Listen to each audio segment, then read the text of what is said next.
Ndabaramukije cane bakunzi ba indwâra TV na cane mwebwe musanzwe mukunda mukongera mugakurikirana ikiganiro yaga muganga amagara meza kugubwa neza kuroranirwa mu byanyu no mu banyu n'ivyo ndabipfurije ndabahaye ikaze muri kino kiganiro rero cacu yaga muganga twama tuganira namwe ku nyigisho ntungamagara no ku mpanuro ntungamagara kugira ngo zidufashe kuzitira tutaronerwa ivyo twakwita ngo ni prevention kugira ngo umuntu bikunde yikingire indwara kuko benshi canke kenshi na kenshi hari igihe umuntu yicwa no kutamenya ugasanga asigaye arogereta yicuza avuga ngo iyo menya ko bimeze ukuntu mba naragize gutya canke simba narakoze ibi. Hanyuma rero ndafise ikigwa nagomba ngo turabire hamwe uno munsi twagomba turabire hamwe ingene umuntu yokwikingira indwara y'umutima ni bibavuga ngo hypertension arterielle ni ivumbuka ry'umurindi w'amaraso aho umutima usanga utera ku rugero ruri hejuru utera unyarutsa cane gusumba uko wategerezwa gutera. Ndabaye ikaze rero mwebwe bashasha na mwebwe novuga ngo basangwa mwoba mwari musanzwe mumaze gukurikirana ibiganiro bisanzwe bicishwa kuri indwâra TV kugira ngo twigire hamwe kino kigwa cacu cuno munsi muri kino kiganiro yaga muganga bidufashe kumenya ivyo twokwirinda kugira ngo bidufashe kutarwara indwara y'umutima canke tumenye ivyo umuntu yokora kugira ngo bimufashe kwirinda indwara y'umutima. Indwara y'umutima rero ni imwe mu ndwara zigiteye isibe, ni imwe mu ndwara novuga ngo zigisibije zihitana abantu benshi cane kw'isi. Turamaze kuvuga ku biganiro bitari bike aho usanga kumbure iyi ndwara y'ivumbuka ry'umurindi w'amaraso iza iragaruka cane, tukavuga ku biharuro ibi na biriya ingene kumbure bingana. Nk'ubu bavuga yuko muri rya shirahamwe mpuzamakungu ryitaho amagara y'abantu kw'isi ryemeza yuko kw'isi ngo abantu hafi imiliyoni 8 ngo aribo bapfa ku mwaka bahitanwa n'iyi ndwara y'umutima. Murumva yuko imiliyoni 8 kw'isi z'abantu bahitanwa n'iyi ndwara y'umutima ari abantu benshi, kandi ibyo biharuro ni bitoya ugereranije n'abantu bahitanwa n'iyi ndwara kuko bera murazi yuko hariho abantu bapfa ntibanamenyekana yuko bishwe n'iyo ndwara y'umutima, bakibaza ngo bishwe n'ibirozi, bishwe n'abazimu, abadayimoni, hakaba hariho n'abogwa mu vyumba hariya na hariya bariko barasengerwa ngo yararozwe, ngo bamuhaye ishano, bamuhaye ibi na biriya. Kumba umuntu yigwara indwara y'umutima ntiyabimenye, canke ukazibona umuntu kumbure ikintu kiraturitse impande yiwe nk'ibafure iravuze cane canke umuturagaro inkuba irakubise, hanyuma umuntu agaca agwa bukumbi bakavuga bati bamurabuye, habaye ibi n'ibi. Murazi ibintu vuga ngo ibi ntazi byinshi bishobora kuvugwa. Abo bose rero ntibashobora kumenyekana muri ya maregistre yo kwa muganga ngo bimenyekane ko bahitanwe n'indwara y'umutima, kumbe bayigendana ariko ntibari babizi nabo ubwabo canke nabi wabo ntibari bazi ko agwaye iyo ndwara. Murumva rero yuko twongeye ko abapfa bishwe n'indwara y'umutima mugabo bakaba batabizi ntibamenyekane mu bitabo kumbure. Murumva yuko ibiharuro bisumba ibi batubwira.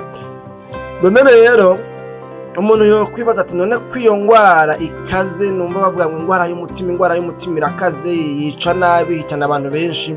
Umuntu yokwibaza ati mbega birakunda yuko umuntu yokwikingira iyi ndwara y'umutima, nokora iki kugira ngo nikingire iyi ndwara y'umutima? Muri kino kiganiro cacu yaga muganga cuno munsi nivyo bituzanye, nivyo tugomba kuganirako, aho tugomba kurabira hamwe umugwi wa mbere w'ibintu bine vyodufasha kwirinda indwara y'umutima dufatiye ku byo dufungura. Ikintu ca mbere muri uno mugwi wo kutwereka ibintu vyodufasha kwirinda indwara y'umutima mugabo twifashishije ivyo dufungura, ico kintu kivuga yuko umuntu akwiye kugabanya ku rugero rufadika umunyu, umuntu akirinda kurya umunyu mwinshi. Ngaho bavuga ngo limiter la consommation d'aliments transformés riches en sodium. Sodium nayo ni ntuzeyo, ni kimwe mu bintu bigize umunyu, maze ko umunyu ari chlorure de sodium. Hanyuma rero murazi ko hari indya zimwe usanga zirimo imyunyu, aha baravugamo nk'imikate, baravugamo indya zo mu macharcuterie, baravugamo ibintu by'amaforomaje, baravugamo ibintu bijanye n'amakonserve, navuga ngo nka bya bindi tuvuga ngo biharage byo mu ikopo, ngo amafi yo mu makopo, ibintu nyene nk'ivyo nivyo twavuga ngo n'amakonserve. Bakavuga yuko rero umuntu yogerageza kwirinda akagabanya ku rugero rufadika umunyu, réduire la consommation de sel. Hariho abantu usanga barya umunyu mwinshi. Igihe nari nkiri Zambia niho hantu hambere nabonye abantu baho novuga ngo bakunda umunyu cyane. Wasanga kenshi duhuriye mu restaurant abenegihugu b'Abazambiya, wewe asaba umunyu ataranumviriza yuko umunyu uriyo ukwiye cyangwa udakwiye, ukamengo baramaze kwishiramwe neza ko iminsi yose muri restaurant nta munyu ukwiye bigira bashirayo. Ugasanga wewe uwo uri kurumva mu ndya bashizemwo deja ni mwinshi, mugabo wewe ukazubona yongeyemwo ubundi. Urumva rero ni vyiza ko umuntu agabanya urugero rw'umunyu afungura. Twarasiguye mu biganiro vyarenganye ingene umunyu ugirane utuma umuntu agirane agwara indwara y'umutima. Ntitwokigarukako mugabo twarakivuze ngaha muri bino biganiro vyagiye birarengana, twerekana ingene umunyu utuma umuntu arwara indwara y'umutima, ingene bigenda. Ikintu ca kabiri muri bino bintu bine bigize umugwi wa mbere utubwira ingene dukwiye kwirinda no kwikingira indwara y'umutima, kivuga yuko umuntu ngo akwiye kongera cyane mu vyarya, hakabamwo imbogaboga n'ivyamwa. Izo mbogaboga n'ivyamwa nazo nibaza ko zisanzwe zizwi, imboga z'amababi, ivyamwa navyo murabizi navyo nyene, amabungo, imicungwe, amatunda, amapera, ngira ngo n'ibindi nyine kumbure vy'ivyamwa umuntu kumbure atazi canke biboneka hirya no hino mugabo biri mu mugwi w'ivyamwa n'imbogaboga. Augmenter les fruits et les légumes, ivyo bintu biratuma umuntu yikingira indwara y'umutima cyangwa se indwara y'ivumbuka ry'umurindi w'amaraso ariyo twita hypertension arterielle. Ica gatatu muri bino bintu bine bigize umugwi wa mbere ufatiye ku byo dufungura, ivyo twihereza. Ngaha bavuga yuko umuntu ngo akwiye ngo kwirinda ibintu bigwiriyemwo ibinure, cane cane novuga ngo ibinure bibi, kuko ngo hariho les mauvaises graisses akabaho na les graisses saines.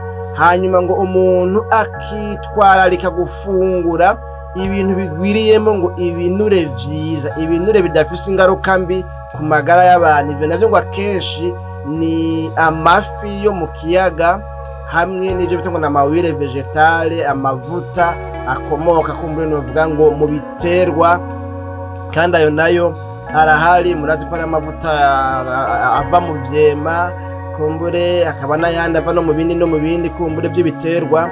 Ayo mavuta ngo niyo umuntu yogirane yokwitwara akagufungura, amavuta adashobora kugirane kumutera ibinure bibi ngo bihave bihoma.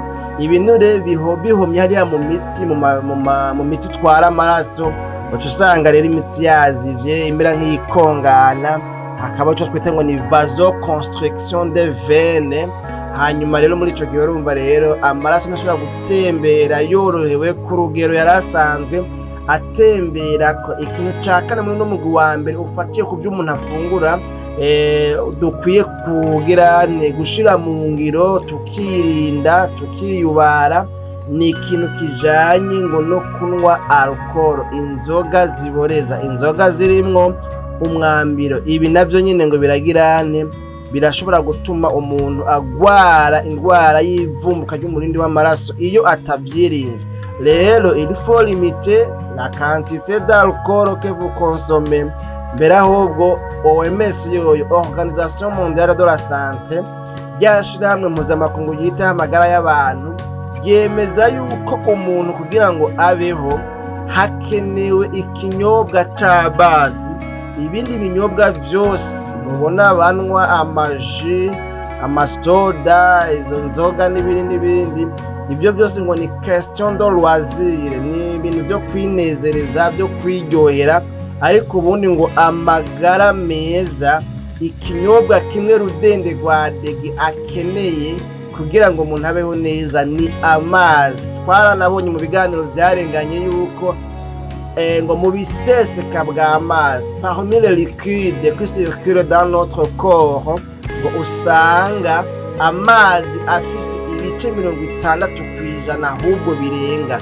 Murumva yuko rero amazi afise ikibanza kininiya, afise nuvuga ngo na pourcentage, ibice byinshi kwijana ugereranije n'ibindi biseseka bw'amazi biri mu mubiri wacu. Murazi ko ari amaraso n'ibindi kumbure tutodondagura muga twagiye tuvuga mu biganiro byarenganye. Iki ni ikintu ca mbere, ni n'umugwi wa mbere tubonye urimo ibintu bine vyodufasha kugira kwikingira, kwirinda, kwiyubara kugira ngo ntitugware indwara y'umutima. Tubonye ko ari ibintu bifatiye ahanini ku vyo dufungura no ku vyo tunywa. Hanyuma umugwi wa kabiri urimo ibintu vyodufasha kwirinda no kwikingira kugira ngo ntitugware indwara y'umutima cyangwa se y'ivumbuka ry'umurindi w'amaraso, na nyamugu nawo nyene urimo ibintu bine. N'umugwi bavuga ngo ni mode de vie, ingene umuntu abayeho mu buzima bwacu bwa misi yose, ukuntu umuntu abayeho, ukuntu umuntu yifata, ukuntu umuntu uvuga ngo ameze, abayeho muri kamenyere kiwe. Aho naho icambere muri bino bintu bine bavuga yuko ngo umuntu akwiye guhagarika, ho bavuga ngo réduire, ariko bavuga ngo arrêter de fumer. Ukwiye guhagarika, nimba wahora utumura agatabi, ukwiye guhagarika gutumura agatabi. Rero hariho ubudasa butoya, naho navyo ntabishigikira cane, havyo nta alcool nywa. Kuri alcool bavuze ngo limite l'alcool, ugabanye, wigerere. Nigeze kumva publicité yavuga ko ibintu by'inzoga barayitaka, barayitera amashurwe, baragira yani mugambo kuragiza bacavuga ngo ariko ngo muribuka kwigerera. Aho burya byasigura ngo nutigerera yoyo irakugezayo. Rero muri iyi mode de vie, ngene umuntu abayeho mu buzima bwiwe bwa misi yose, ngo akwiye guhagarika kunywa itabi, gutumura agatabi, kubera nayo nyene ngo ni imwe mu risque majeur ya hypertension arterielle. Icya kabiri muri no mugwi wa kabiri nawo nico ngo umuntu akwiye gukora imyimenyerezo ngororamubiri ngo misi yose. Bavuze misi yose, twaravuze mu biganiro byarenganye, ntibisigura ngo wame wiruka ibirometero 5 ku munsi, ariko mugabo ukwiye gukora ikintu kijanye n'imyimenyerezo ngororamubiri. Nimba ari marche, utambuka isaha, iminota 30, iminota 45, mugabo buri munsi ukabikora. Nimba uja muri ibi vy'amagym tonique, sinzi nimba ugira agaseanse muhira, akayeshofema, nimba uronka umwanya kuja kuri terrain do basketball canke do volleyball canke do football, hanyuma ukagira akayeshofema, mugabo ntirirenge ngo umuntu adakoze ikintu kijanye n'imyimenyerezo ngororamubiri canke yo kunonora imitsi. Ico ngo ni nkenerwa cane mu bijanye na mode de vie, ukuntu umuntu abayeho byomufasha kwikingira no kwirinda ngo ntarware indwara y'umutima, ariyo turiko turavuga ko yitwa hypertension arterielle mu Gifaransa. Ico gatatu muri no mugwi wa kabiri nyene twereke ibijanye n'ingene umuntu abaye mu buzima bwa misi yose, ivyo umuntu yokora kugira ngo bimurinde kurwara indwara y'ivumbuka ry'umurindi w'amaraso. Ngo nuko umuntu ngo akwiye kuharanira kugumana, novuga ngo ubunini, ubuvyibuhe bubayabaye, ibiro bibayabaye, ibiro bisanzwe. Aho naho nibaza ko umuntu akeneye kubimenya neza, yoca akurikirana ico bita indice de masse corporelle, ni IMC kumbone mu Gifaransa. Ibintu nyene nk'ivyo, indice de masse corporelle, ingene uharura yuko ufise ubuvyibuhe ndenzarugero, obesite, canke ufise novuga ngo ubuvyibuhe buhuye na taye yawe. buhuye nuko ureha, buhuye n'uburebure kumbure bw'igihagararo ufise. Rero urumva yuko ukwiye kugira gucunganwa n'ibiro vyawe kugira ngo kumbure ntuhavugira ubuvyibuhe ndenzarugero. Ubuvyibuhe ndenzarugero nabwo bugaragara buzanana canke se bukomoka akenshi mu vyo umuntu afungura, vya bintu birimwo isukari nyinshi, vya bintu birimwo ibinure vyinshi. Iruhande y'ivyo rero kumbura hashobora kuba n'ayandi mafacteur ajanye kumbure novuga ngo n'akarondaronda vyo mu muryango. Iwanyu baravyibuha cane, yeyeye so yari kigange, yari bogare, yari fuso, mama wawe yangana gutyo ugasanga wabikuye mu muryango. Ibintu nyene nk'ivyo. Umugwi wa gatatu nawo mbona ko umugwi wa kabiri ikintu ca kane nico bavuga ngo gérer le stress. Bagomba kwerekana yuko na stress ishobora gutuma habaho novuga ngo iyo ndwara. Bavuga ngo le stress peut contribuer à l'hypertension. Il est donc important de trouver des moyens de le gérer. Ibintu nyene nk'ivyo. Uruhagarara mu kirundi uruhagarara rurashobora gutuma umuntu agwara umutima. Ndavuga ngo nifitiye stress, ngo muri no misi ngo ndi stress ukuntu. Gaca saga rero kumbure stress yagezene hageze n'igihe umutima nawo urasinzikara, umuntu agwariyemwo. Murazi ko nk'abagwaye imitima yagize uruhagarara, yagize ikintu kimuhagarika umutima, yagize ikintu kimushavuza, yagize ikintu kimubabaza, yagize ikintu kimuvuruga, kimuvangira mu mutwe, sinzi ibintu nyene nk'ivyo, usanga rero umutima uciye uduga, ibipimo bica biduga, n'amadiyabete n'ibindi byose bica biduga. Rero nuko n'ivyo bintu bine tubonye ko umuntu akwiye kugirana guhagarika kunywa itabi, umuntu akwiye gukora imyimenyerezo ngororamubiri imisi yose, umuntu akwiye gucunganwa n'ubuvyibuhe bwiwe kugira ngo ntahava avyibuha birenze urugero. Hanyuma kandi umuntu akwiye guhangana n'uruhagarara, ntiyemere yuko amara igihe kirekire ari muri stress. Twarabonye ikiganiro cavuga kuri stress, aho twavuze ko hariho deux types de stress.